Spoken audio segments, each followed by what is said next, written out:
గద్దర్కి అత్యంత సన్నిహితులు మీరు, విప్లవ కవులందరితో కూడా తిరిగారు. ఏదైతే కన్స్ట్రక్షన్ జరిగేటప్పుడు గద్దర్తో కలిసి మీరు ఈ ప్రాంతాన్ని సందర్శించారని కొంతమంది చెప్పారు. అంటే ఈ విగ్రహం యొక్క విశిష్టత ఏమంటారు? ఖరీదు అయిన ప్రాంతంలో అంబేద్కర్ బొమ్మ కోసం 18 ఎకరాలు కేటాయించి ప్రభుత్వం నిర్మిస్తుంది. ఒకసారి చూద్దాం పదా అని తెల్లవారుజామునే పోయి ఆ ప్రాంతాన్ని పరిశీలించి ఆ మట్టిని మొక్కి గద్దరన్న అక్కడ పాట కూడా పాడాడు. బానిసలారా లెండిరా ఈ బాంచను బతుకులు వద్దురా, బానిసలారా లెండిరా ఈ బాంచను బతుకులు వద్దురా, అడక తింటే ఆకలి తీరదు తీరదు తీరదు. విద్యా వ్యవస్థను పూర్తిగా గౌరవ ముఖ్యమంత్రి మార్చారు. అది అవునన్నా కాదన్నా సత్యం. ఈ నేపథ్యంలో దళితులకి ఈ పిల్లలకి చాలా మేలు జరుగుతుందని చెప్పి ఆయన అభిప్రాయపడ్డారు.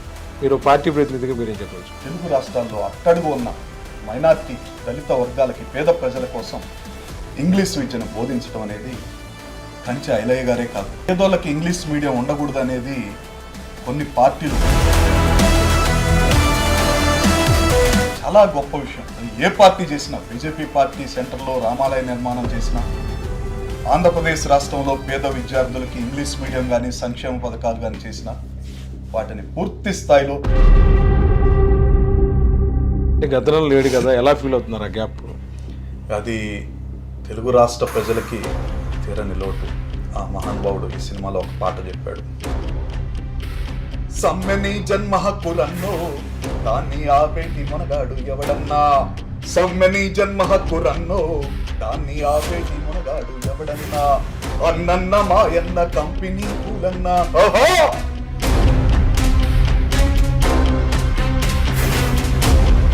అంబేద్కర్ రచనలు కానీ, అంబేద్కర్ ఆశయాలు కానీ సాధిస్తారు, దానికి విధేయగా ఉంటారు. అయితే ఈ కన్స్ట్రక్షన్ జరగటం కానీ, ఇనాగ్రేషన్ 19వ తేదీన కొన్ని లక్షలాది మంది, అంటే ప్రభుత్వం కూడా అంతమంది వస్తారని ఎక్స్పెక్ట్ చేయాలి. ఎందుకని అంత భూము వచ్చిందంటారు? అంబేద్కర్ మహానుభావుడి మీద ఉన్న అపూర్వమైన ప్రేమ, నమ్మకం, ఆయన ఇచ్చిన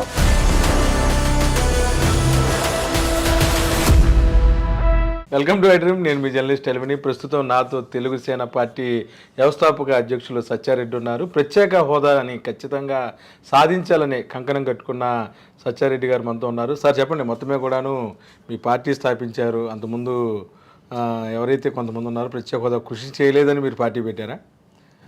అందరు చేస్తున్నారు. ఇంకా బలంగా ఈ ప్రత్యేక హోదా కోసం స్టీల్ ప్లాంట్ ప్రైవేటీకరణ కాకుండా ఉండాలనే దృఢ సంకల్పంతో, అనేక డిమాండ్లు ఏమి లేకుండా తక్కువ డిమాండ్లతోటి ప్రత్యేక హోదాని మెయిన్ బేసిక్గా తీసుకొని పోయిన నెల 22వ తారీఖు ఢిల్లీలో ఆంధ్ర భవన్లో పార్టీ స్థాపించడం జరిగింది 10 గంటలకి. అదే రోజు 11 గంటలకి అదే ఢిల్లీలో జంతర్ మంతర్ రోడ్లో ధర్నా కూడా చేయడం జరిగింది 200 మందితోటి. మేజర్గా ప్రత్యేక హోదా కోసమనే చెప్పొచ్చు. అంతేనా? అంతే సార్. సార్ చెప్పండి, మొత్తమే కూడాను ప్రస్తుతం యావత్ భారతదేశం కూడాను స్వరాజ్ మైదానం వైపు చూస్తుంది. ఈ ప్రాంతంలో డాక్టర్ బిఆర్ అంబేద్కర్ విగ్రహాన్ని గౌరవ ముఖ్యమంత్రి గారు నిర్మించారు. అయితే చాలామంది మీరు రెగ్యులర్గా హైదరాబాద్, విజయవాడ తిరుగుతూ ఉంటారు. గద్దర్కి అత్యంత సన్నిహితులు మీరు, విప్లవ కవులందరితో కూడా తిరిగారు. ఏదైతే కన్స్ట్రక్షన్ జరిగేటప్పుడు గద్దర్తో కలిసి మీరు ఈ ప్రాంతాన్ని సందర్శించారని కొంతమంది చెప్పారు. అంటే ఈ విగ్రహం యొక్క విశిష్టత ఏమంటారు? అసలు ఆ రూపకల్పన సంకల్పించటమే చేతులెత్తి మొక్కాలి. మహానుభావుడు అంబేద్కర్ విగ్రహాన్ని సౌత్ ఇండియాలోనే లేతే దేశంలోనే పెద్దదిగా గొప్పగా ఉండాలన్న దృఢ సంకల్పంతో ప్రభుత్వం నిర్మించడం స్వాగతిస్తున్నాను తెలుగు సేన పార్టీ తరఫున. నేను వైఎస్ఆర్ పార్టీలో లేకపోయినా, పార్టీకి సంబంధం లేకపోయినా, ఒక పార్టీ తెలుగు సేన పార్టీ అధ్యక్షుడిగా, తెలుగువాడిగా గర్విస్తూ ఇంత గొప్ప విగ్రహాన్ని ప్రపంచానికి తెలిసే విధంగా పూర్తి చేయటం తెలుగువారి చరిత్రలో ఒక గొప్ప అధ్యాయంగా చెప్పవచ్చు. ఇది నిర్మాణం జరిగేటప్పుడు మా సినిమా ఉక్కు సత్యాగ్రహం షూటింగ్ కోసం మేము పల్నాడు ప్రాంతం నుంచి విశాఖపట్నం వెళ్తూ దారిలో ప్రత్యేకంగా గద్దర్ గారు ఆ ప్రాంతాన్ని 18 ఎకరాల్లో కడుతున్నారంట. అసలు సామాన్యమైన విషయం కాదు. విజయవాడ నడిబొడ్డున అంత ఖరీదు అయిన ప్రాంతంలో అంబేద్కర్ బొమ్మ కోసం 18 ఎకరాలు కేటాయించి ప్రభుత్వం నిర్మిస్తుంది, ఒకసారి చూద్దాం పదా అని చీకటి పడితే ఆ రోజు ఇక్కడే స్టే చేసి పొద్దున్నే తెల్లవారుజామునే పోయి ఆ ప్రాంతాన్ని పరిశీలించి ఆ మట్టిని మొక్కి అబ్బా, గద్దరన్న అక్కడ పాట కూడా పాడాడు. ఒక మంచి డైలాగ్ కూడా రాశాడు. నేను గుర్తుంటే మా కోసం. రాజకీయ అధికారం తరతరాల దోపిడీ దౌర్జన్యాలను అంటించే అగ్గిపుల్ల, నిజాల నిప్పురవ్వ. ఎక్కే సింహాసనం మొక్కితే రాదు. బానిసలారా లెండిరా, ఈ బాంచను బతుకులు వద్దురా. బానిసలారా లెండిరా, ఈ బాంచను బతుకులు వద్దురా. అడక తింటే ఆకలి తీరదు హా! గుద్ది గుంజుకుందామురో అంటూ విప్లవాలతోటి ప్రజల్ని చైతన్యం చేసే కంటే భారత రాజ్యాంగ రూపశిల్పి డాక్టర్ బాబాసాహెబ్ అంబేద్కర్ గారు రాసిన రాజ్యాంగాన్ని గౌరవిస్తూ, ఆయనని దళిత వర్గాలని గౌరవిస్తూ పెట్టిన ఈ విగ్రహం పూర్తయి ఆవిష్కరణ జరిగితే ఈ తెలుగు రాష్ట్రాల్లోనే కాదు, సౌత్ ఇండియాలోనే కాదు, భారతదేశంలోనే గొప్పగా నిలిచిపోతుందని చెప్పారు. ఆయన దురదృష్టవశాత్తు ఇది పూర్తి కాకుండానే ఆయన చనిపోవటం జరిగింది. ఆ మహానుభావుడు ఈ మాటలన్నీ ఆ విగ్రహాన్ని పూర్తయ్యేటప్పుడు, నిర్మాణం జరిగేటప్పుడు ఆ ప్రాంతంలో ఉండి ఆ స్వరాజ్ మైదానంలో నాతోటి స్వయంగా చెప్పిన మాటలు. నిన్న విగ్రహావిష్కరణ జరుగుతుంటే అంబేద్కర్ గారి బొమ్మతో పాటు గద్దర్ గారు గుర్తొచ్చారు.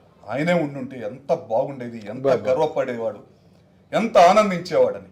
ఎందుకంటే అంబేద్కర్ గారి రాజ్యాంగాన్ని కానీ సిద్ధాంతాలను కానీ ప్రజలకి ప్రచారం చేయడంతో ఆయన పాత్ర కీలకమైంది. తెలంగాణ సచివాలయానికి అంబేద్కర్ సచివాలయం అని పేరు పెట్టడంలో కీలక పాత్ర గద్దర్ గారు. ఆయన అనేక దళిత సంఘాలతోటి ఉత్తరాలు రాసి, ఢిల్లీ దాకా రాసి ఆ పేరు పెట్టేంత వరకు కూడా కృషి చేసిన వ్యక్తి అంబేద్కర్ గారంటే ప్రాణాలు ఇచ్చే వ్యక్తి. ప్రజాయుద్ధ నౌక విప్లవకారుడు, ప్రజా వాగ్గేయకారుడు గద్దరన్న. ఆయనతోటి స్వయంగా ఈ విగ్రహాన్ని నేను పరిశీలించినప్పుడు ఆయన అన్న మాటలు ఈ మధ్య కొంతమంది చెప్తున్నారు. అది ఎంతవరకు నిజమో కానీ దాన్ని తలదన్నే విగ్రహాన్ని కడతామంటున్నారు. సంతోషం, స్వాగతిస్తున్నాం. కానీ తీసేస్తామనే మాట అన్నట్టు తెలిసింది. అది ఎంతవరకు నిజం? అదే నిజమైతే చరిత్ర గాని దళిత వర్గాలు గాని వారిని క్షమించబోరని మనస్ఫూర్తిగా తెలుగుసేన పార్టీ తరఫున ఆ మాటల్ని ఖండిస్తూ వారికి ప్రజలు శిక్ష వేస్తారని తెలియజేస్తున్నాను. సార్ ఒకటి చెప్పండి, నిన్న కంచె గారు గొప్ప రైటరు, ప్రొఫెసర్, ఈయన కూడా ఒక మాట అన్నారు. ఎవరైతే ప్రస్తుతం రాష్ట్రాన్ని పరిపాలిస్తున్న జగన్మోహన్ రెడ్డి అనే వ్యక్తి లేకపోతే బడుగు బలహీన వర్గాలు చదువు లాగిపోతే మన పిల్లలు ఇంగ్లీష్ విద్యలకు దూరం అవుతారని చెప్పి కూడా తన అభిప్రాయం వెల్లడించారు. అంటే రాష్ట్రంలో 2014, 2019 కాలంలో ఒకలా ఉంటే 2019 నుంచి కూడాను విద్యా వ్యవస్థను పూర్తిగా గౌరవ ముఖ్యమంత్రి మార్చారు. అది అవునన్నా కాదన్నా సత్యం. ఈ నేపథ్యంలో దళితులకి ఈ పిల్లలకి చాలా మేలు జరుగుతుందని చెప్పి కూడా ఆయన అభిప్రాయపడ్డారు. మీరు పార్టీ ప్రతినిధిగా మీరేం చెప్పదలుచుకున్నారు?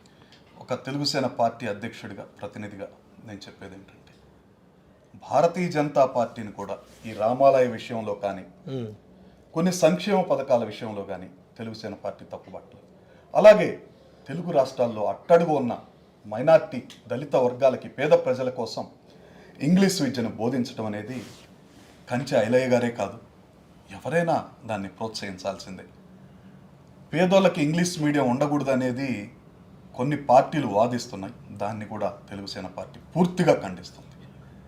చాలా గొప్ప విషయం. అది ఏ పార్టీ చేసినా, బీజేపీ పార్టీ సెంటర్లో రామాలయ నిర్మాణం చేసినా, ఆంధ్రప్రదేశ్ రాష్ట్రంలో పేద విద్యార్థులకి ఇంగ్లీష్ మీడియం కానీ సంక్షేమ పథకాలు కానీ చేసినా వాటిని పూర్తి స్థాయిలో తెలుగుసేన పార్టీ స్వాగతిస్తుంది.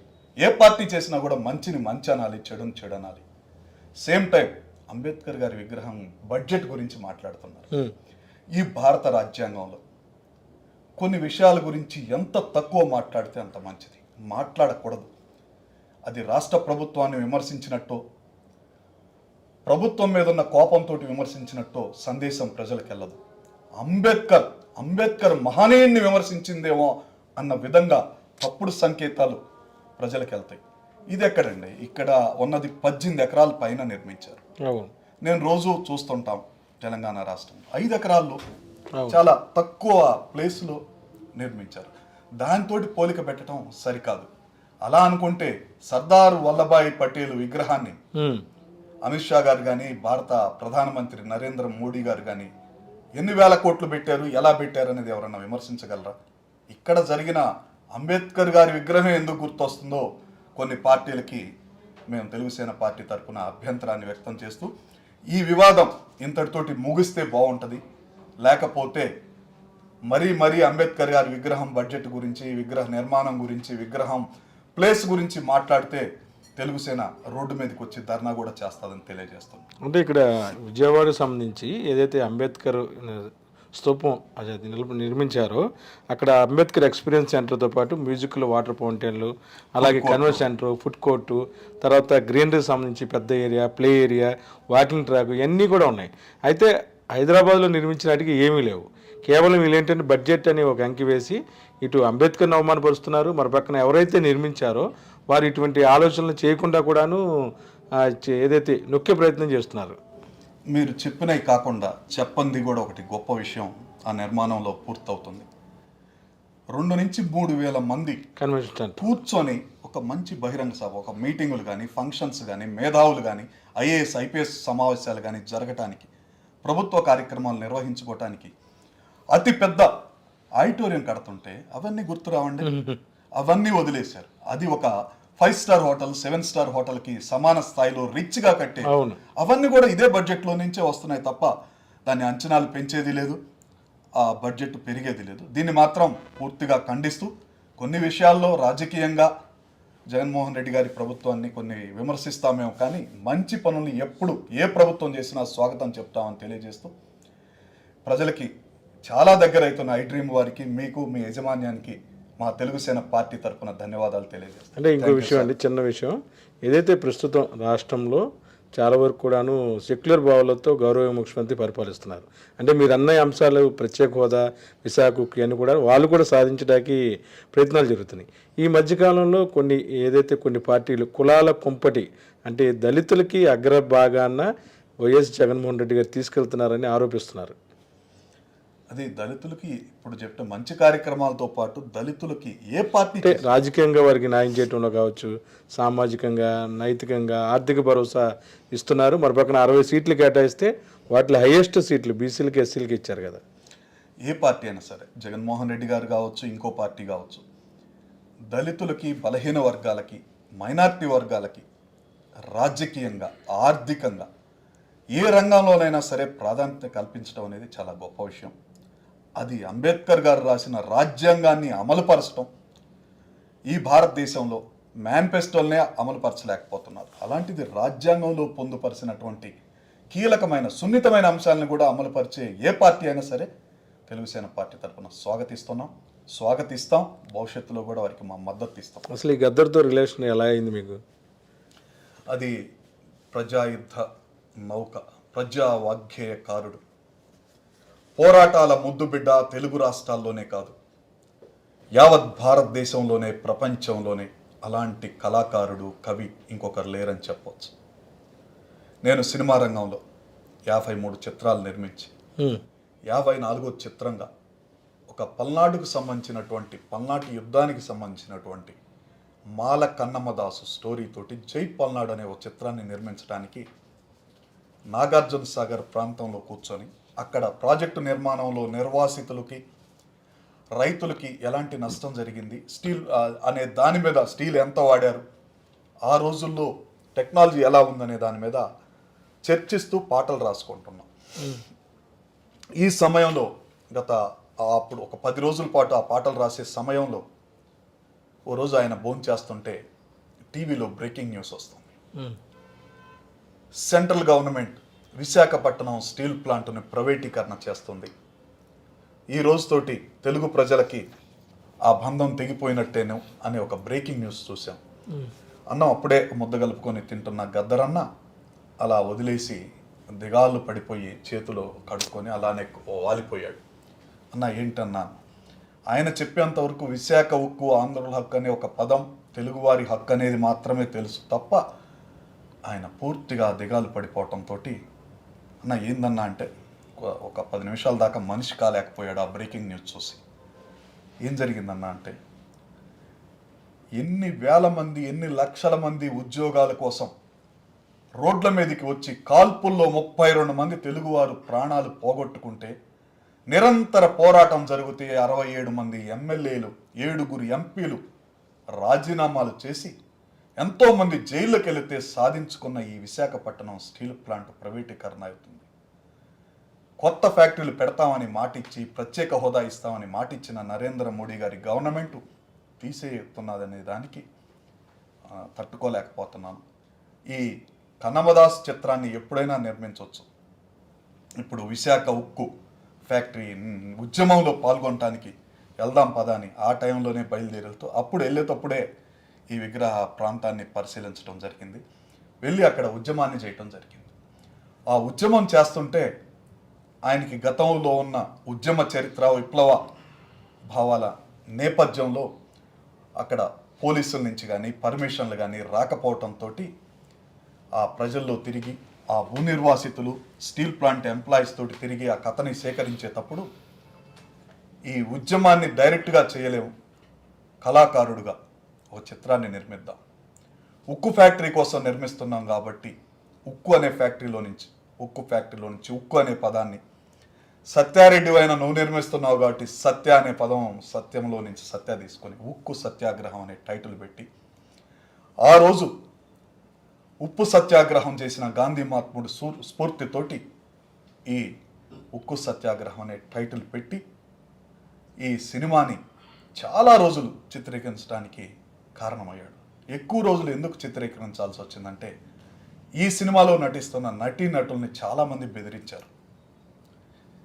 ఈ ప్రభుత్వ వ్యతిరేక సినిమా లాంటిది, దీన్ని గిన నిర్మిస్తే, దీంట్లో మీరు నటిస్తే మీ భవిష్యత్తు ఉండదని హీరోయిన్గా యాక్ట్ చేసినటువంటి ఒక అమ్మాయి ఒక 10 రోజులు యాక్ట్ చేసినాక ఆ అమ్మాయిని బెదిరిస్తే, అంటే ఇది స్టేట్ గవర్నమెంట్ ఇష్యూ కాదుగా, స్టేట్కి సంబంధించింది కాదు, సెంట్రల్ ఏదైనా ప్రభుత్వానికి వ్యతిరేకించి మేము అన్నాం, అమ్మా ఇది వ్యతిరేకమైన ఎందుకు అనాలి, విజ్ఞప్తి అని కూడా అనుకోవచ్చు కదా, మా స్టీల్ ప్లాంట్ ప్రైవేటీకరణ వద్దని వాళ్ళకి చెప్పే రూపంలో చెప్తున్నావు, కళాకారుడిగా సినిమాలో చెప్తున్నావు, నువ్వు నటిస్తున్నావు, భయపడొద్దంటే మీ డబ్బులు మీరు తీసుకోండి సార్, మీకు వద్దండం అని చెప్పేసి పారిపోయింది.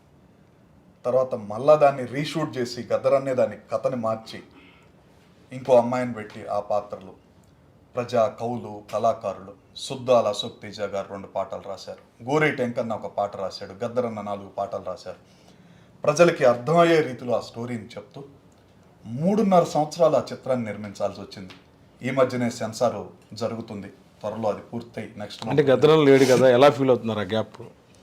అది తెలుగు రాష్ట్ర ప్రజలకి తీరని లోటు. ఆ మహానుభావుడు ఈ సినిమాలో ఒక పాట చెప్పాడు, సమ్మెని జన్మ హక్కురన్నో దాన్ని ఆపేటి మునగాడు ఎవడన్నా, సమ్మెని జన్మ హక్కురన్నో దాన్ని ఆపేటి మునగాడు ఎవడన్నా, అన్నన్న మాయన్న కంపెనీ కూలన్నా, ఓహో అన్నన్న మాయన్న కంపెనీ కూలన్నా, ఎన్నాళ్ళు ఈ బతుకు ఎదురు తిరగవన్నా, సమ్మెని జన్మ హక్కురన్నో ఉక్కు ఫ్యాక్టరీ తల్లి, ఓహో ఉక్కు ఫ్యాక్టరీ తల్లి దుఃఖంలో ఉన్నది, విశాఖ సముద్రం శోకమై పొంగినాది అంటూ ఆ మహాసముద్రం తోటి పోలుస్తూ ఈ కార్మికుల బాధల్ని ఈ చిత్రంలో పాట రాయటమే కాకుండా పాడటమే కాకుండా మొట్టమొదటిసారి ఆయన గాత్రాన్ని నేను నటిస్తున్న పాత్రకి నాకు దానం చేశాడు. గాత్రదానం చేసిన మహానుభావుడు గద్దర్ గారు. ఆయన లేని లోటు తెలుగు ప్రజలకి, ఆయన కుటుంబానికి ఎంత నష్టమో, ఆయన్ని అనుసరించి ఇలాంటి గొప్ప చిత్రాన్ని నిర్మించడానికి కారణమైన నాకు ఈ జన్మలో తీరని లోటుగా భావిస్తున్నాను. అది తెలుగు ప్రజలతో పాటు నాకు, నా మిత్రులకు కూడా ఎప్పుడు తీర్చలేని లోటు. సార్ చెప్పండి, ఎప్పుడో కవులు చాలామంది అంబేద్కర్ రచనలు కానీ అంబేద్కర్ ఆశయాలు కానీ సాధిస్తారు, దానికి విధేయగా ఉంటారు. అయితే ఈ కన్స్ట్రక్షన్ జరగటం కానీ, ఆ ఇనాగ్రేషన్ 19వ తేదీన కొన్ని లక్షలాది మంది, అంటే ప్రభుత్వం కూడా అంతమంది వస్తారని ఎక్స్పెక్ట్ చేయాలి, ఎందుకని అంత భూము వచ్చిందంటారు?